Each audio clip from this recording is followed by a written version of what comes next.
खबर शामिल करते हैं नारंग मंडी से। नारंग मंडी में डकैती का अनोखा वाकया पेश आया, जहां डाकुओं ने घर को आग लगाकर अहले मोहल्ला की तवज्जो आग की तरफ मबसूल करके दूसरे घर वारदात कर डाली। डाकू 5 तोले जेवरात और 1.5 लाख रुपए नकदी लेकर फरार हो गए।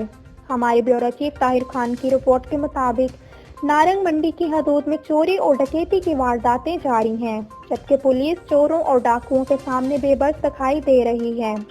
गुज़श्ता 24 घंटों के दौरान 3 मुख्तलिफ वारदातों में डाकू लाखों रुपए नकदी और तलाई जेवरात लेकर रफू चक्कर हो गए। सरहदी गांव में घर को आग लगाकर दूसरे घर को लूट लिया गया। डाकू 5 तोले जेवरात और 1.5 लाख रुपए लेकर फरार हो गए। नारंग मंडी के इलाके किन्नाल पार्क में अहले खाना की अदम मौजूदगी में घर के ताले तोड़कर 3 लाख से जायद नकदी और 7 तोले तलाई जेवरात लेकर फरार हो गए। दूसरी वारदात पुलिस स्टेशन नारंग से चंद गज के फासले पर हुई, जहां चोर ताजर की दुकान के ताले तोड़कर लाखों रुपए नकदी लेकर फरार हो गए।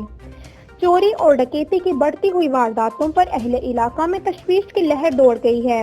इलाका मकीनों ने आईजी पंजाब और डीपीओ शेखुपुरा से फौरी नोटिस लेने का मुतालबा किया है।